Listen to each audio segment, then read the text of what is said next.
tagayan. Ito ay nagmula sa binasuhan na isang katutubong sayaw kung saan ang mananayaw ay may halak na basong alak sa kamay habang ipinapakita ang paraan ng pambabalanse.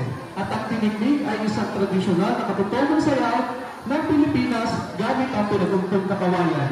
Ang inyong masasaksihan ay isang malikhaing katutubong sayaw na sariling atin dahil kilala ang lugar nating Tayabas sa Lambanog na bahagi ng pagdiriwang ng bawat Tayabasi.